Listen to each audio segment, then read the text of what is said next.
In a nutshell, people come to me for anything from post-traumatic stress disorder, treating phobias, just basically stuck in their general emotional space. That's where I started. Over the years, more and more people are coming to me. They're looking further out of the, out of the allopathic model and are coming to me more for now broad-based wellness challenges or health challenges. Hi, I'm Carla. You're listening to Free2BCurious. I've named this podcast after the values of freedom and curiosity. These inform and motivate the self-directed lifestyle choices that my family and I enjoy. I hope my guests inspire you as much as they inspire me.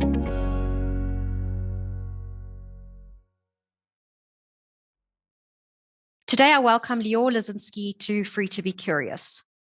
I met Lior a few years ago when his wife Jody and I participated in a uniquely intentional parent-child class at the Waldorf School with our toddler sons.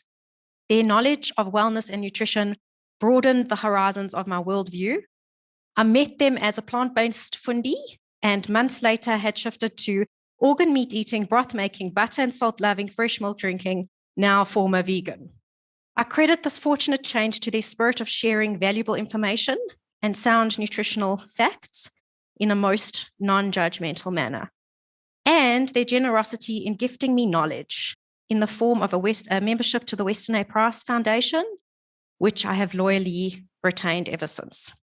Lior has over 20 years' experience in health and wellness. He originally qualified as a physiotherapist, but his own experience with emotional freedom technique led him to holistic energy therapies and to establishing Best Life Clinic. Here, he supports patients through trauma release and emotional healing so they can live their best life. He's a master practitioner of Meridian energy therapies, certified neuro-linguistic programming, an expert in ancestral nutrition, a successful marketer, a registered traditional doctor, personally my friend, and also unofficially my financial freedom mentor. So after that detailed intro, welcome Lior to the podcast, and thank you for taking the time to be here. Thanks, Carla. Thanks for the introduction, first of all, and also Thank you so much for giving me a platform and giving me your time and giving your listeners some time with me. I really appreciate that. It's such a pleasure. So I thought maybe we could just begin by what work you're basically doing for people who've never heard of energy therapy, what you're doing for people at Best Life Clinic. In a nutshell, people come to me for anything from post-traumatic stress disorder, treating phobias, just basically stuck in their general emotional space. That's where I started. Over the years, more and more people are coming to me. They're looking further out of the, out of the allopathic model and are coming to me more for now broad-based wellness challenges or health challenges. And then they're realizing that there are some, say, psychological, spiritual, emotional, trauma-based reasons behind their health challenges. And then because of, as you mentioned, my broad-based knowledge in all things to do with nutrition, lifestyle, as well as the psyche, we kind of give them a much broader space to healing. Not everybody wants to go down the bigger route, the full route of healing the gut, healing the mind, healing the body, healing the cells, all that sort of stuff. Some people just want to come for the emotional route, the emotional stuff, the trauma. But when it comes to the bigger picture, when people come to you for the bigger story, that's when we get some really, really interesting things, because one cannot overcome anxiety and emotional challenges, specifically when we see them as chronic, like long-term, without dealing with the mind and the body together, because they both work completely as a closed loop system. And so when people are willing to go down that road, then we get a much broader picture. But in a nutshell, it's really trauma, post-traumatic stress, and a lot of grief work, and just people stuck in their lives. Okay, yeah, that really makes sense. And we do painless trauma. It's painless. Yeah. How does an energy therapy work? So someone comes to you and imagine I don't know what energy therapy is. Explaining energy therapy, like this or over the phone or anything like that, would be the same thing as trying to explain how to get a haircut, over the phone. It's ultimately experiential. That's the thing, just with any therapy. I mean, I know you've experienced different energy therapists along your, on your journey, and it's completely experiential. One doesn't understand until one feels it. In its basic thing, the word energy therapy is very broad. What is energy? Anything from the electromagnetic fields that come out of our bodies. Just want to jump to the side and say that the biggest challenge we have in this world is that it was decided a few thousand years ago that we live in a materialistic world, and we are literally just a chemistry set, okay, which has led to the fundamental breakdown of our health globally, okay? And so we're not just a chemistry set, we're actually an electromagnetic being. And that is the essence of what I talk about when I talk about energy. The Chinese would have spoken about qi, but they literally talk about the same thing. The other people talk about prana, people just talk about broad-based energy. So when we're working with energy, it's very, very broad. So you'll get different types of energy therapists, like Reiki, like quantum healing. Even prayer can have some form of energy-based experience to it. But the work that I'm doing is almost like emotional acupuncture without needles, if that makes sense, working directly. So we're very focused on the challenges that people come in with. We're not, and we realize that they're embedded and causing disruptions or lack of changes in flow in the energy systems of their bodies, and we create coherence there through the techniques that I use. And then through that, what happens is they start not only feeling better, but they have a depth of healing that comes out in other areas of their life as well. And something like the Meridian Therapy, what does that actually mean? What is a meridian that can experience a change? Traditional Chinese medicine speaks a lot about meridians, and these are these electromagnetic lines or qi or energy lines that run across the body. The reason why I decided to study meridian energy therapy was when I started with my energy psychologies, there was no training in South Africa for anything to do with that. There wasn't online training like we have nowadays. It was in the late 90s, early 2000s. And I was studying through courses that I was buying overseas and self-study. That was how it started. And by the time I already had a practice and I had no certification, I come out as a physio. I went into neuro-linguistic programming just to kind of get that bridge between working with people on the emotional, mental level compared to working with people on the physical, hands-on. But I already had a practice. So when I went to the UK, I was looking, well, what can I use just to get that certification that sometimes people want, they want to see. Mm-hmm.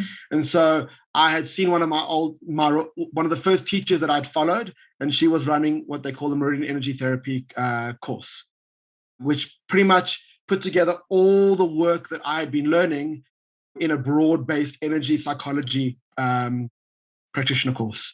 So I decided to go down the road. So, that was already 9 or 10 years into my experience, that I decided maybe it's time to actually, certify myself so that, yes.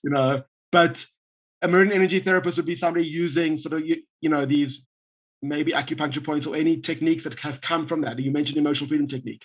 Emotional freedom technique was one of the most well-known ones these days.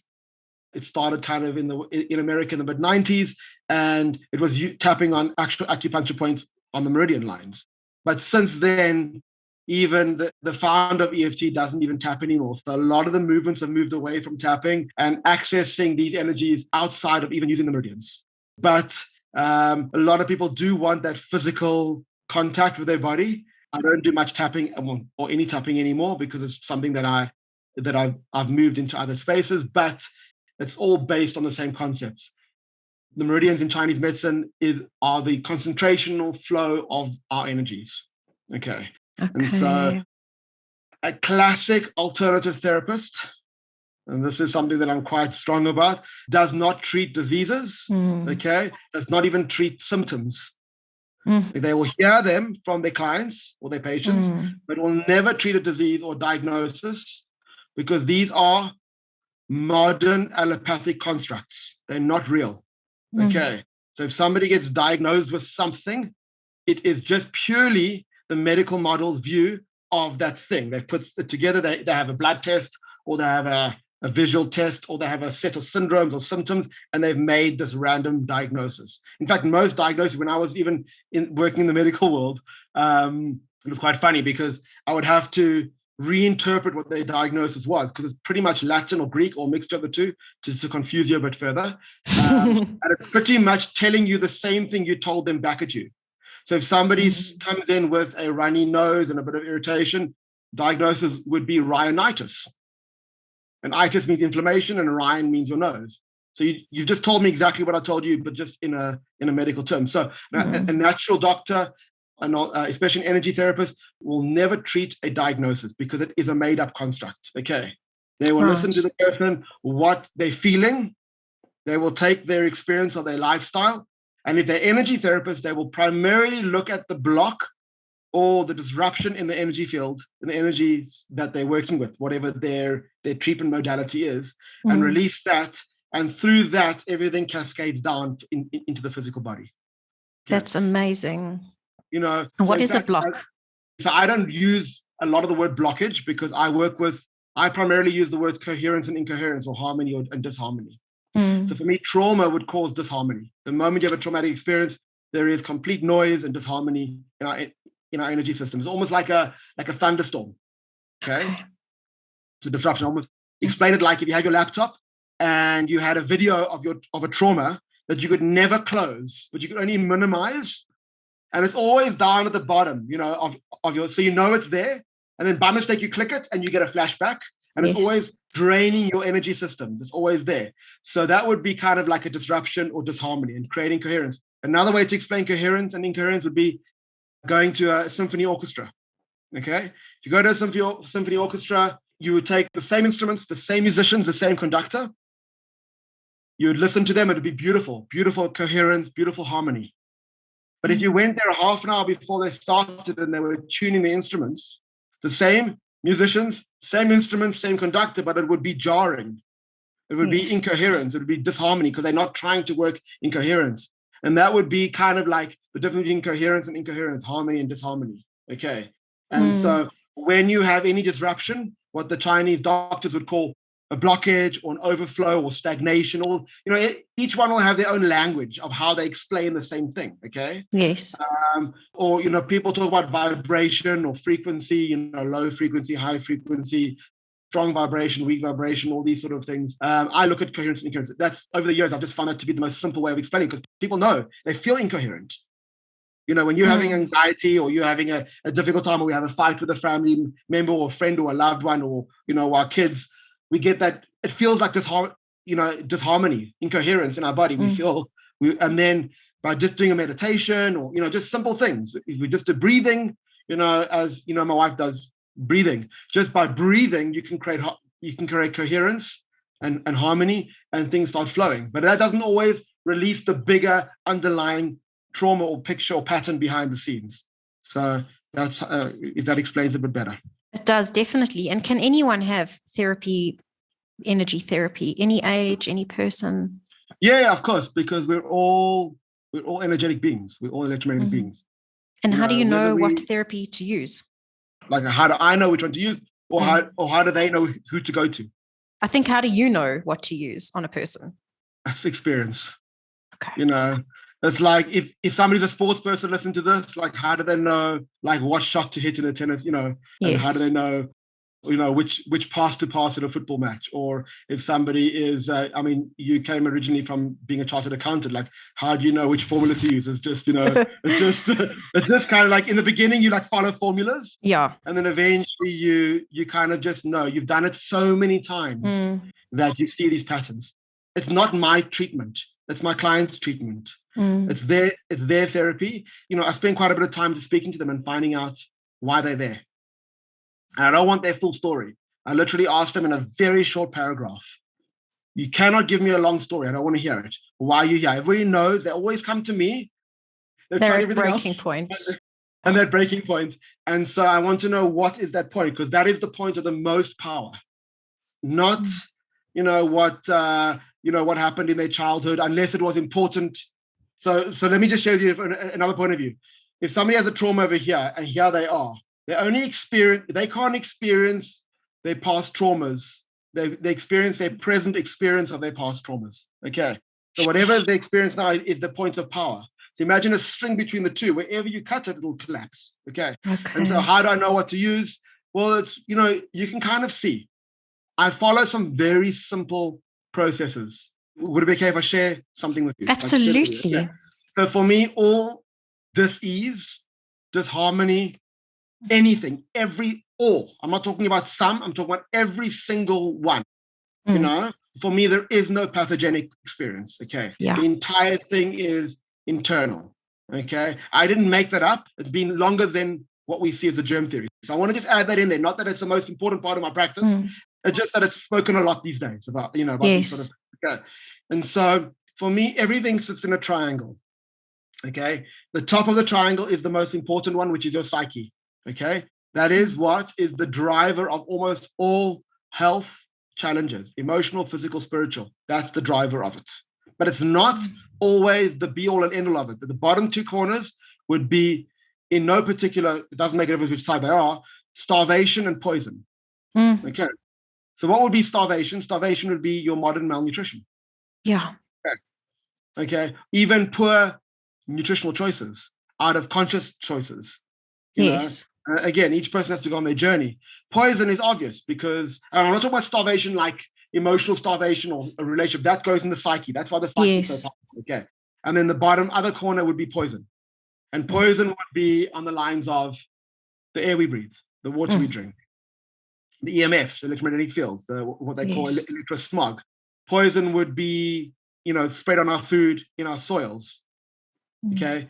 We cannot avoid poison in our modern world. We never could.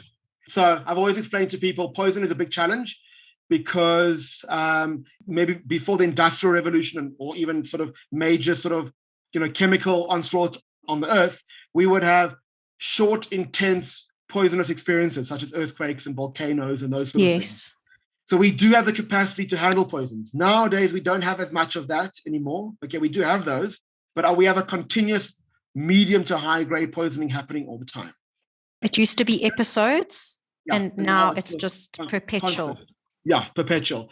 And most people cannot see the poison, so they don't understand why they get sick, and they try and put correlation equaling causation for them. They see a family go down together. They see a community go, and they don't know what's in the air, what's in the water. They don't know what the family's experienced from a psyche level, what trauma the family. So we put all these sort of stories together. Okay. So poisoning is a big, big, big issue, especially nowadays where there is a lot more poison, just in the sky. So we're talking about from South Africa. So we have a lot of, especially in Joburg, where we have a lot of industry. Now we have a government that does not put a lot of emphasis on controlling the emissions out of industry. So I remember the one day my son started getting a snotty nose, and then he got a bit of a cough, and then I got one, and then a few days later Jody got one, and then and then my daughter. It's easy to think that what this could be, and then the next thing, people on Facebook are posting their beautiful sunsets. The next thing, I get a message that there's a very high sulfur alert in Joburg. I saw that. Okay, it's obvious. So we have that in big cities. I don't think anymore you will have a clear sky in a big city. It's all cloudy. I was very fortunate to live in London when there was that ice cloud, the ash cloud, when Iceland had a big volcano and they downed planes for 5 days. For the first time in my London living experience, there were 5 solid days of blue skies. Wow. Okay. Normally you'd wake up with a blue sky, you'd have a few streaks of clouds, and by the afternoon it would be gray. Okay, big cities are like that because of the volume of condensation going through flights and through industry. So we are continuously in this experience. So poisoning. Okay. And so you got those 3. And so I'm coming back to your question. Yes. So what happens is people come to me mainly because of the psyche challenges. Okay. But they've got health challenges. They're talking about these things. And as we're dealing with it, I can get to know them and start bringing in ways to reduce their poisoning through the foods, through their waters, through conversation. Just concepts like, I bought grounding mats for my house because we live on a double story house. Okay. But most people, even if they live on the ground floor, their beds are above the ground. Okay. And so we're off the ground. That would be like a poisoning by being disconnected from the earth. We wear rubber soles, or wherever we go, we disconnect all the time. So I'm just sharing that with you. So yes. So then I start talking about things, and I start talking about nutrition, because there's certain ways that, some people, it's not really a big deal for them, so they're not going to continue that journey with me. So you ask me, how do I know where to start? Well, I observe them, and I observe their experience. And I know the psyche is going to make the biggest difference. But if they don't have the building blocks, or they've got too much toxins in their body, there is a point where they hit the brick wall straight away. Okay. And that's where you have to talk about lifestyle. But the actual techniques, I keep it very simple. For me, I trust the subconscious mind. The subconscious mind knows what to do. Subconscious mind knows how to heal itself. It's not a dumb little brick. It is highly intelligent, but it does not have a thought process. It kind of brings up what it believes is right for you, okay, based on its unconscious programming. So all we're doing is we're looking at what's coming up to the surface, and we're going in there, and we're allowing it to resolve on your behalf. That is a beautiful thing. It's actually a beautiful way of thinking about it. And to know that it's possible, that given the chance. I remember one craniosacral therapist describing the body's intellect, but with a capital R. Given the space to work, it can. And I really love the triangle metaphor, because those two bottom blocks, without the nutrition and without managing the poisons, there's no foundation to actually work on the higher level, which is like the psyche. Of course. So it makes so much sense. Lately I've been talking a lot about, what is the psyche? Because, psyche means spirit. So if you go to a psychologist, there should be an ologist of the spirit, and your psychiatrist should be a doctor of the spirit. But we know that that's not 100% true. But anyway, when you're talking about the spirit, the mind, where does the mind start? Where does it end? Nobody can tell you that. So there's nobody truly a specialist except yourself. But now here comes another thing. We know that the microbes in your body there's 10 times more genetic material, if you want to be scientific, in the microbes, your microbiome, or your human ecology, or your ecosystem, than in your cells. We always say, like, are you a human being carrying around a microbiome, or are you a microbiome carrying around a human being? Yeah, okay? So funny that. So we also know that if you have lots of candida in your body, especially your gut, you will be having many more thoughts of eating sugar. Yes, it's telling you, it's controlling you. So who is your psyche? Okay. So this is why you cannot deal with it one or the other. But what I found that as we work deeply in the psyche, weird thing is the microbiome changes as well. Okay. So really, everything works back to always. There's no separation, if that makes sense. I mentor a couple of therapists, and I say to them, you've got to get into basic knowledge of nutrition and poison and these sort of things, because you cannot separate the being. You cannot separate. It's all one. We don't even know who is doing your thinking for you. Is it your microbiome thinking on your behalf? Because we know when we heal the microbiome, your emotions improve.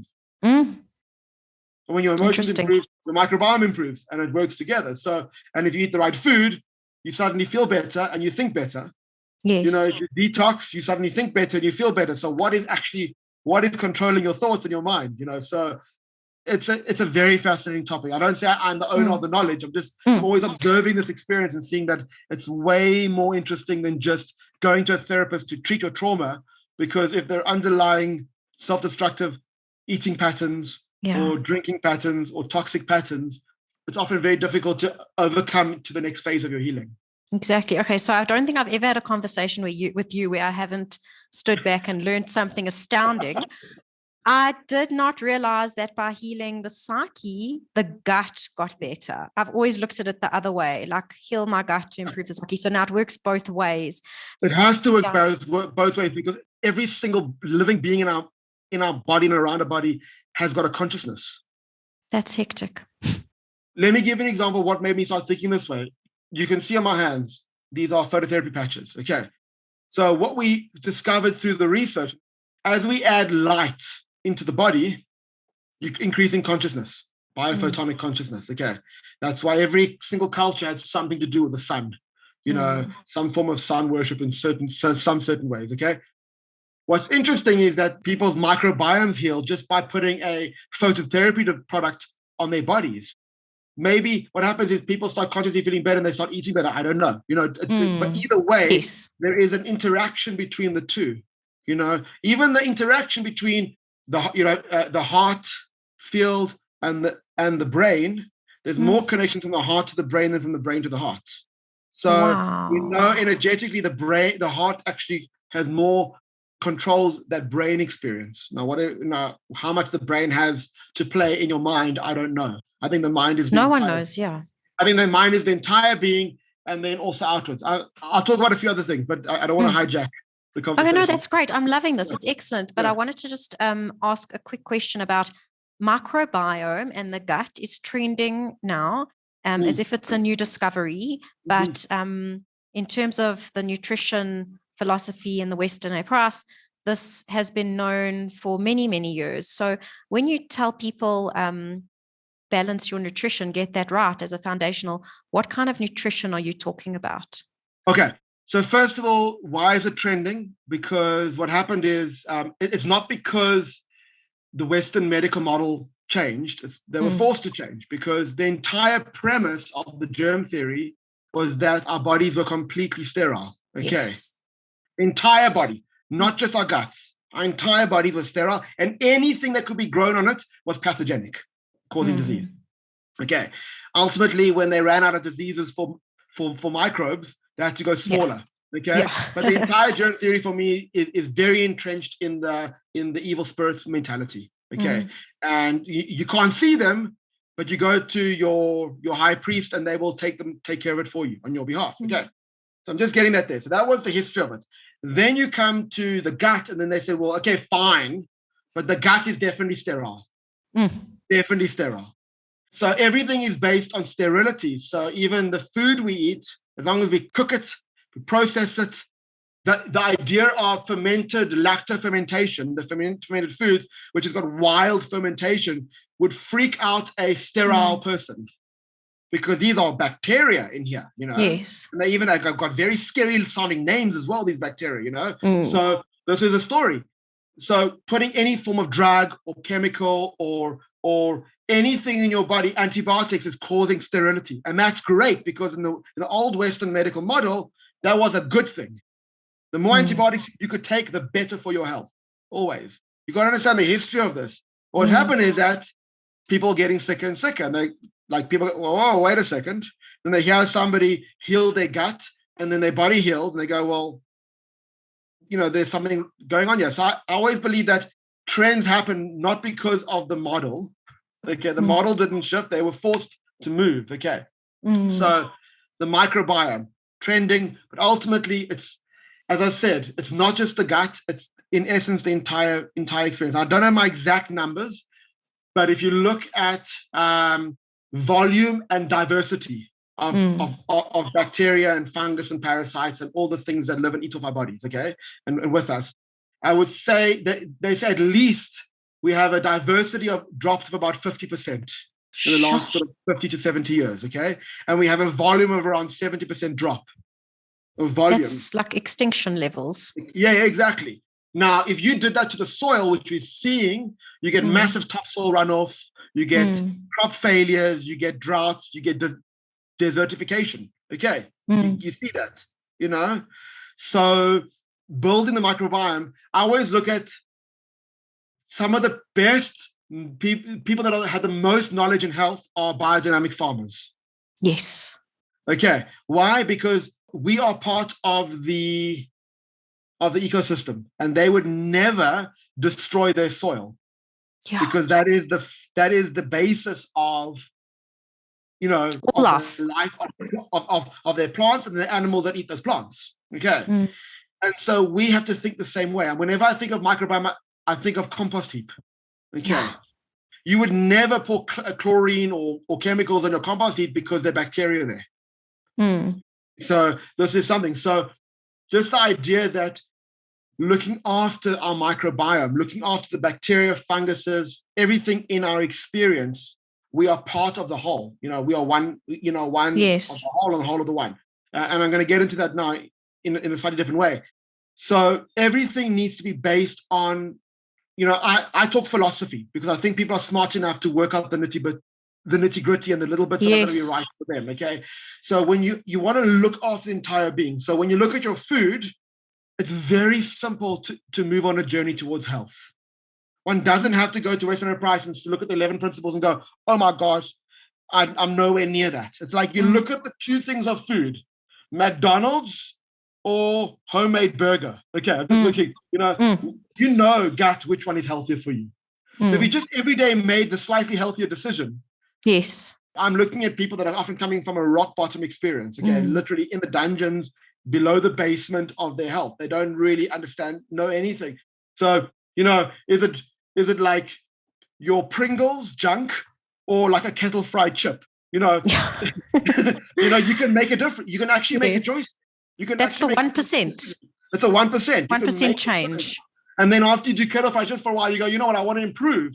Maybe I find sort of like corn chips that are cooked in coconut oil now. So I'm removing the vegetable oils. So it's not that complicated. Okay. And when you start eating healthier, natural foods, less chemicals, your bacteria starts growing in your gut. Because you're feeding it. You're feeding it what it wants. You're feeding what it wants, and you're removing the ones that are causing incoherence, disharmony, and you're creating that balance again. So obviously there are certain principles in the Western Enterprise going forward that can speed up the process, but just the simplicity of looking at what you've got on your table and you say, well, this doesn't look good. I mean, I know, I think there's very few people that don't know that they're eating junk. Yeah. When they do food studies, they can never get it right. They don't realize that there's about 2 to 3% in the result purely on conscious experience of that. If you just consciously made a choice, even on a diet that was unhealthy, but just consciously you're going to steer it by 2 to 3%.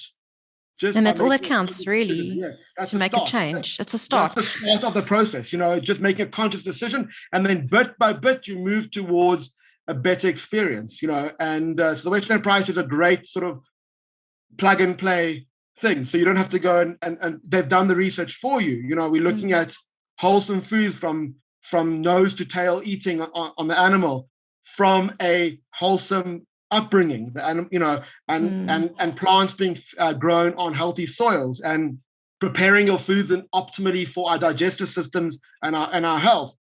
But if somebody comes to me, I actually tell them, they ask me, what's the one thing that you could do to make a difference to your health? And most people think sugar, obviously. You go, remove. I don't do that. Because I say, remove every single form of industrialized vegetable oil from your diet. Absolutely. What you'll find is that you won't have any sauces. You won't have as much MSG. No commercial chips. Yeah, all those sort of things suddenly disappear. And I know that is the number one major health change in our industrial world. Okay. Wow. Okay, in our modern. Maybe when Dr. Price was going around, there wasn't so much of that in the industrial seed oils. It hadn't been invented yet. The history of industrial seed oils is very simple. The advent of electricity caused us to eat industrial seed oils.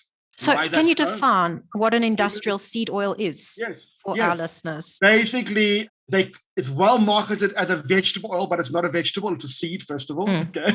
You're looking at canola, which is Canada oil. Sounds all lovely, like Ola and wonderful, but it's actually it's genetically modified rapeseed oil, sunflower oil, safflower oil, corn oil, soya bean oil, all those sort of things. Okay, so the Ayurvedic and the Hindus, they would use small amounts of rapeseed oil in cold pressed. Okay, but it's high heat processed with industrial chemicals. So, and it's basically high heat processed under high pressure. It's got no nutritional value to it. It's highly oxidized. Highly toxic, it's rancid. Then they deodorize it and they remove the gray color, and they make it yellow, and then they put vitamin E so it doesn't destabilize further. Now, why do I say that the advent of electricity created us to eat industrial seed oils and hydrogenated seed oils, the harder ones like margarines and those sort of things? It's because when electricity came about, they couldn't use those same things for candles anymore. Oh. Never knew that. If you go to a natural candle store, you'll see soya candles. Yes. That's what industrial oils were used for, candles and those sort of processing. Now there were no more candles. So it's like, well, what can we do? Well, let's make it into health food. And in the old days, there was no need to do research. You could just call it a vegetable oil. And people go, oh, vegetables, it's one more of my vegetables a day, Yes. So almost every single health food that's advertised is an industrial waste. Bran is an industrial waste. Yes. Soya, the modern westernized soya, not your Asian fermented soya, was a crop spacer and used to re-nitrogenize or put nitrogen back into the soils. And then they had so much of it, they decided to get recognized as safe to make boxes and industrial packaging. And then they brought it onto the market as a health food. It's actually brilliant advice, because the one thing, stay away from vegetable oils. In my head, I'd imagined get rid of that bottle of canola oil in your cupboard. But as you said, these vegetable oils are in everything. So if you get rid of them, you're cutting out a lot of the bad stuff. Yes. And what they've done is to make everything cheaper. So like, for example, you'll take whole milk. To sell a liter of whole milk, the industry cannot make as much money as separating it into the fats, milk powder, skim milk powder, and all the different things. Okay. So now they're going to sell it to the different industries. But now when you want to make chocolate, instead of using milk fats, like proper fat, or cocoa butter, all the expensive, healthy fat, they're now using industrial vegetable oils. If you look at a standard ice cream on the shelf, it shouldn't legally be called ice cream. It has very little cream in it. Cream or milk fats or anything. It's literally plastic. It's plastic. Yeah. But to give it that mouthfeel, they put carrageenan, which has huge carcinogenic properties to it. And that gives us creamy mouthfeel. And now everything has got something like TBHQ or anti-foaming. Yes. I didn't know my food was foaming. I didn't know my food was foaming before. Now I'm realizing that maybe I was so stupid I didn't realize that my food was foaming everywhere. The industry sold that, even like a fruit juice. Yes. Reconstituted. Let's just do a thought experiment, okay? That's how I like to talk about food in general. So do you ever squeeze fruit juice? Very, very rarely. Now that I'm a former vegan, very rarely. Okay, so let's say, for example, you did orange juice today. And then next month you did orange juice. Would they taste the same? No. Okay. Different so why season. does all the box juices taste exactly the same every single box? How's that possible? I don't know. Okay. So how it works is that they squeezed the oranges about a year or two ago. They then put them in a deoxygenated nitrogen-filled vats. They've lost their flavor. And then they add orange flavoring to them. And they bring the bits back in to make it seem real. And then it's got vitamin C. There's no more vitamin C left. It's all been broken down. They put ascorbic acid in and call it vitamin C. Vitamin C. So it's literally nothing in that juice anymore. That would be the part of the nutrition triangle that you'd want to avoid for starvation, so that you're not malnourished. Exactly. Because when you're drinking fruit juice, you're now not enjoying something like fresh milk or even water taking the place of it, and you can't really work on your psyche without that foundation being strong. Correct. So you're saying that it's the traditional fats versus the highly processed industrial ones. You could eliminate those, then there's a gap in your diet to have a better option, which makes sense. Now, how much fat, how much protein, how much carb, that's really up to you. Once I say to people, you won't know what you can do, because we're so interwoven culturally and genetically that very few of us will have a traditional diet. We're not like untouched culturally. Okay. And so I say, once you remove the junk, so once you start removing the junk and you start going to more of a natural diet, better quality, those sort of things, then you can start deciding what actually works best for you from a food point. Now you can say, well, I'm actually much better as a high-fat diet person. I eat more. What we do know is that Westerners eat way too much muscle meat. Okay, lean muscle meat for sure, but muscle meat, and this is because of our dehumanization of society. Where does your meat come from? It comes from the grocery store. No, it doesn't. It comes from an animal. Okay, so how did that animal live? And if you had to raise that animal and kill that animal, or even you bought the animal, because now I own a couple of livestock, mixture of different livestock. Okay, there's no way I would kill the animal, slaughter the animal, take out the fillet, which is a little bit in the back, and then throw the rest away. Eat everything. Okay. Yes. You eat everything. And so traditionally we didn't eat as much muscle meat on its own. So maybe if there is some research on red meat, that might also be skewing the situation as well on the research. But you will work it out. As you start eating healthier, as you start eating more naturally, traditionally, you'll start working out. So some people might start eating too much of the cruciferous vegetables raw, because they were told it's better than eating junk food. But now they might say, well, I want to improve that because I'm still feeling a bit bloated. Oh, you need to ferment them, you need to cook them, you can't eat. These are the subtleties. Don't get involved in that yet. Most people are coming from a very low base. Yeah. Yeah, I'm sure I read somewhere that that our ancestors used to throw the muscle meat to the wolves, who were their dogs becoming domesticated, and eat the rest of the animal. Yeah. And also that the overabundance of muscle meat causes an imbalance in amino acids because you're getting too much of those amino acids. And then we're not having the broths and that sort of thing to balance it out. The other thing is that as we became more like industrialized, many times the youngest child got all the liver and the heart and the kidney because they were the last ones to eat. And they ended up being the healthiest. Yes, they by default got the best nutrition. When we started like polishing rice, for example, the wealthier colonials would get very ill, but the poorer locals who were living in there were eating the unpolished, uncivilized rice and were very healthy. I think that's where they found a pellagra was a nutritional deficiency. Out of interest, all three that we know about, scurvy, pellagra, and beriberi, were all seen as contagious illnesses. Because you'd go onto a ship and one by one, each person would get sick. Yes. Or in a community, everybody gets sick until they realized that it was a nutritional deficiency. As we modernized and as we became wealthier, our basic quality of life and health started diminishing quite dramatically. So you've mentioned those diseases were thought to be contagious, and then later we learned that they were not contagious, they were deficiencies. Correct. What else is happening currently in the world that we are viewing as contagious, which could actually be the result of environmental or other deficiencies in our lifestyles? So we have to be very careful. So there is no science to actually back up the germ theory. I wanted to share that with you. People think there is, and it's so much in their psyches that they actually believe it is. And they look for things. But for example, because people cannot fathom how else they could get sick.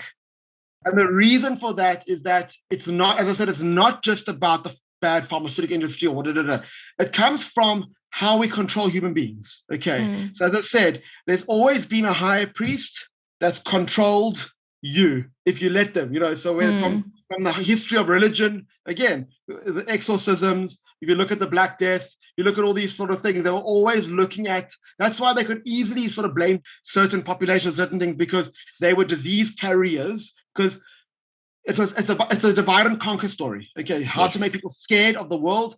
So the major health improvements in society globally were not because of Western medicine, but because of civil engineers. Roads, sanitation, water. Okay. The major health improvements globally were through civil engineers, not through medicine. Okay. Medicine is far behind that experience. Okay. So when we look at things, the reason why people look at germs and external factors attacking internal is there's a psyche involvement there. I've got to take responsibility for everything in my life then. Okay. There's that. Then there's number two, a lack of understanding or a withholding of information of how the body actually works. The lack of knowledge of how much poisons or chemicals are out there or how devalued and devitalized your food is. Okay. And lack of understanding of how energies work. Come back to energy therapies. Yes. So if I yawn now, now you want to yawn, eh? Very contagious. Did you catch something? Almost. I had to resist. Okay, if I start laughing now and you start laughing, is that contagious? How did we transfer that information? I remember going on a safari and the game ranger was talking about, he said there's a giraffe eating a plant. And he said, now that giraffe in a bit is going to move away. Why does he move away when he's not finished eating? Because the plant starts making itself go bitter. So why doesn't it go to the next plant? Because it sends information to the next plant to go bitter too. Okay. What? We can communicate outside of language through the ether? That's interesting. Pheromones and chemicals, things that we can't see. Yes. Okay. So there's such a lack of understanding of what these things are that we cannot fathom how else we can get sick. So I listened to those metaphors, like, so the prosecutor has falsely accused a murderer. and they say to the defendant, we have no proof that you killed the person, but the defendant, you must go out there and find the real killer. It's like, it's not for me to tell you why you got sick. It's to tell you that what you thought made you sick didn't happen. Okay. Because there's no evidence, there's no scientific evidence to prove that in the first place. Okay. And so there are things, and it's very broad. As I said, psyche is the biggest one. Okay. In fact, when we feel sick, most illnesses, when we feel sick, is actually the healing phase. Yes. Okay. The sickness was unseen for days, weeks, months, or even years before that. Okay. Most of us will ride through it if we're not so poisoned or so starved. Yeah. But if we're poisoned and starved, we can die from something very simple, traumatically, trauma. Okay. Yeah. Most people go to a doctor because they think they're sick. And now they take chemicals. And that's why some alternative therapists say the biggest problem with pharmaceutical medicine is that you got to heal twice. Once from the illness, and the second time from the chemicals that you've taken. Yeah. Okay. The biggest problem with this story is that we've been lied to since the day we were born. We were told that if we take a pill, we'll get healthy. We're told that if we take an injection, we'll get healthy. We're told that if we have the surgery, we'll get healthy. That's the biggest lie. So what happens is, when somebody says, I'll do whatever it takes to be healthy, they have no clue what that means. Whatever it takes means I'll take whatever pills, chemicals, surgery, chemotherapy, anything you give me, I will take it. EMFs. Many people think it's the most dangerous thing in the world. I don't think that's the case. I think it's just another add-on into our yeah, the load has increased. The load is always increasing. And everybody has a different tipping point. So somebody can have a 5G tower planted next door to them and get headaches and whatever, and feel very ill and land up with cancers in 1 month, and another person will not notice it because they are looking after themselves. Our bodies, again, can handle these things and can adapt when we put more, when we do the right things for it. And is the right thing the nutrition? And first thing is, start hydrating more. Okay, That's we go. My structured water. And we will talk about structured water in another day, but hydration, sunshine. Yes. Again, anything that they told you not to do, my rule of thumb is do it. Go and get some sun. Go and get as much sun as your skin can handle. Do not cover up. Do not cover up with creams. Rather wear a hat and get into shade. The only time I would ever wear cream is if I know that I cannot avoid the sun for long periods of time. And then you could choose your cream wisely. But I was going to say, we can do a whole sunshine thing as well, and water. So those are the things like water, grounding, getting onto the earth. Most health stories are so simple that people won't take them as real. I literally tell some of my chronic ill people, drink more water, barefoot walk on the grass for half an hour and get a half an hour of sunshine a day. Okay. Just start there. And they go like, yeah, but I got high blood pressure. It's like, try that first. You'll find that your blood pressure drops away quite dramatically, just by doing that, because everything else becomes like an added thing, because you're becoming consciously aware of how much you're drinking, what quality water you're drinking, how much sunshine you're getting, how much grounding you're getting back to the earth, getting back to being a human being.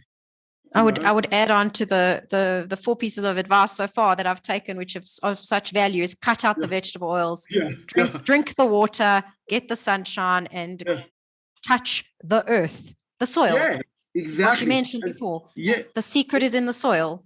The secret's always in the soil. Farmers do that. I have a vegetable garden. For me, it's all about the soil. I would never try and see the bacteria in my soil as being pathogenic and bad. I would never do that, because it's actually composting. I'm going to get into that. We'll get into germ versus terrain theory next time around. Yeah. Just the simplicities going to make the biggest difference. I'll have people that will be they're eating junk food and they're so obsessed about the 5G tower across the road from them. Yeah. It was like, that's the least of your problems. I promise you. You need to look after the terrain. Yeah. Yeah. Then you can manage poison better. Yes. Makes sense. Like, the person will be wondering, what supplement must I take? Okay, so this is dysfunctional medicine, not functional medicine. That's dysfunctional medicine. When if your so-called functional doctor or natural doctor does not know about food, is not asking you what you're eating, what you're drinking, how you're preparing your food, how you're eating it, what the animals come from, how dare they give you a supplement? How dare they do that? That is like, once you've done all of that and you're still malnourished, go towards supplementation, But to treat with supplementation is the allopathic model. You're thinking there is one simple problem that needs to be fixed with another industrialized chemical, because most supplements are made in chemical plants. Okay. And they're not with their cofactors, so they can hardly be expected to work because they're just empty of the cofactor. We can have a whole discussion on vitamin D. We can spend a whole hour on vitamin D next time round as well. Yes, but please. Most people that get off vitamin D supplementation feel better within 2 weeks. Amazing. So they feel really great when they start taking it because it's a steroid. It's a hormone, it's not a vitamin. And then they start feeling really bad, but they don't know why they're feeling bad for years. And then they go off it and their body suddenly comes back into harmony. And they go, wow, I actually feel good without taking these high-dose vitamin D supplements. And also just get it from the sun, which is how your body was designed to be manufacturing its vitamin D. You're manufacturing it yourself. Correct. That's what I wanted to say. The sun you do not get vitamin D from the sun. So you picked it up what I was saying. We have to be very careful. We need to stop reducing our body's ability to be optimally well. Our bodies are producing our own vitamin D. The sun is only activating that experience. Yes, exactly. Yeah. Totally hear your point. The sun, by being in the sun, we're giving our bodies the opportunity to actually function right.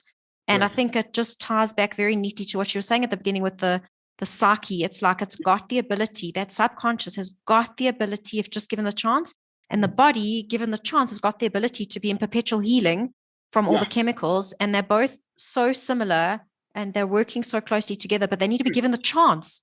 Correct. And I think that's part of what I imagine a patient would come to you and learn and leave with a better life. Clients, because patients are passive. Victims, okay. Passive. That is why when you go to a medical practitioner, you're a patient because you are a passive participant in their fixing you. Yes. Their industry fixing you. Okay. Right. Okay. It's like if you go into a religion. I'm not bashing religion here. So no people, whatever. What I'm saying is that you are submissive in power to the priest or the rabbi or the imam, and then they are submissive to the next higher power. So you don't have any access to that space unless you're in that environment. Okay. If you're doing the do. That is the patient model as well. I love that your people come to see are your client. They're a partner. Right. You're a partner. You're in a partnership. Yeah. So it's equal. It's a very equal relationship. The hierarchy has been removed. Yeah, you have to remove that completely. So I'm just facilitating. Facilitating is the word. I'm not healing them. There's a great saying, a healer is somebody that's ill and gets better. And a great healer is somebody that's very ill and gets better very quickly. So I wanted to share one really interesting concept, and I'm sure it'll open up into many things. So, science is not discovered in our modern world. Science should be discovery. But our modern world, almost every single thing that we know scientifically has been determined on our behalf. It was decided which information you will be taught in school, university, what will be researched. Okay, that's just the industry. That was how it was. And it was decided that we will find the answers of everything in its smallest environment, because if you can manipulate the smaller environment, so we go into the micro environment, hence the germ. Can I be careful? The word germ, really, etymology is germinate, life. Now we've used germ, we've set it around to mean death-causing, disgusting terrorist, sort of thing, So, but it was decided upon us that the answers of the world, of the universe, are in the smallest. We've improved nothing from that experience, because what happens if it's actually the opposite? The answer to you and my health is how we are the smallest part of the bigger environment. The collective, as I like to refer to it. Yes, exactly. Our microbiome is not just what around our bodies, but the community, the suburb. And when we're together with anyone, we are exchanging and sharing microbiome messages and things, information and data flowing backwards and forward that we cannot see or understand. Correct. So to go for a blood test or biopsy, it doesn't give you any information about who you are. Okay. And literally you should ask who your friends, what work do you do? What's the air like in your area? Do you have much grass that you can walk around? What's your community like? How happy are you and your family? What's your relationship like? What's your marriage like?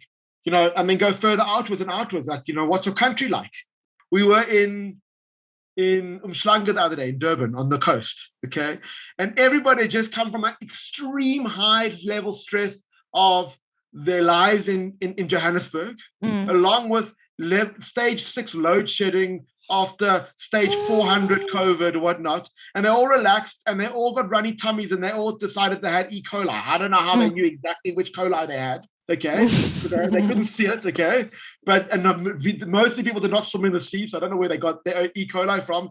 But they literally had that release, that healing phase after a very traumatic few months, okay, maybe even a few years. Many of them, for the first time they've been out on holiday, released without wearing masks, in the community, and suddenly they all got these runny tummies. No, it's must, and they're all eating junk food, so they're all eating different food to what they normally eat. So they poison themselves while they're releasing, okay? And everybody got E. coli. They all knew exactly. They knew it. They had obviously done their cell culture.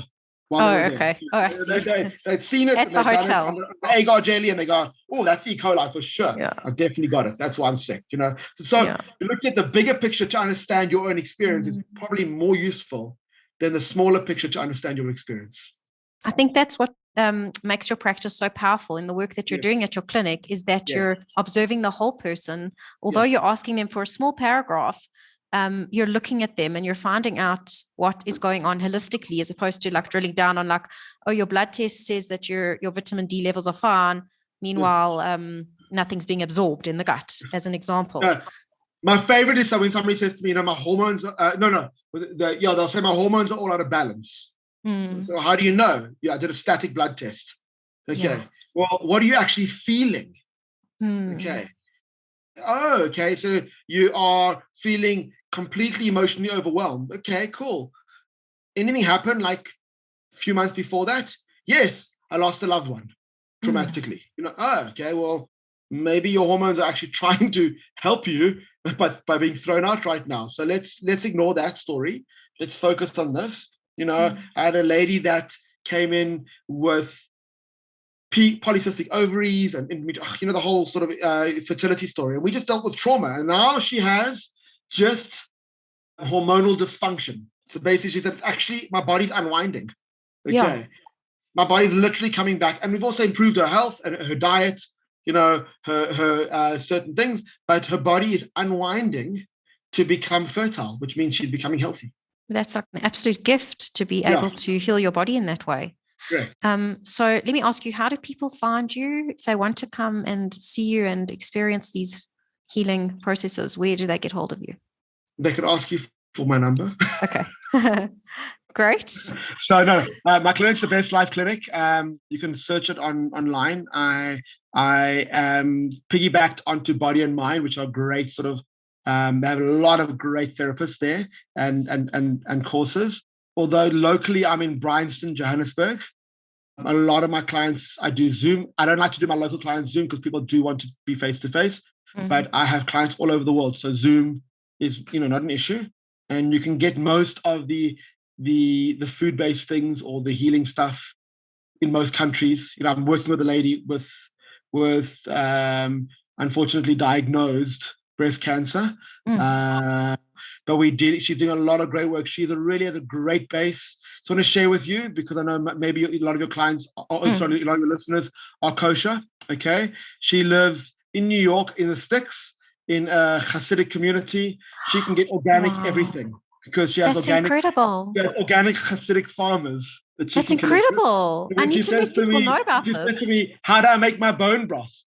And I was like, well, I said, is it organic? She said, yes. I said, well, you must get your knuckles, your cow knees. And she said, well, I can't get those kosher organic. I can only get those kosher. I said, well, then you can't do that because we want organic when you're dealing with toxicity at that level. That's led to masses and tumors and those sort of things. So she can get her raw milk from a kosher dairy, from a Hasidic dairy. Like a Chalav Israel dairy. She can get a kombucha, kefir. So I'm just saying, around the world, it's not difficult to have a conversation of how to get chicken livers. She can get, beef livers. Yes.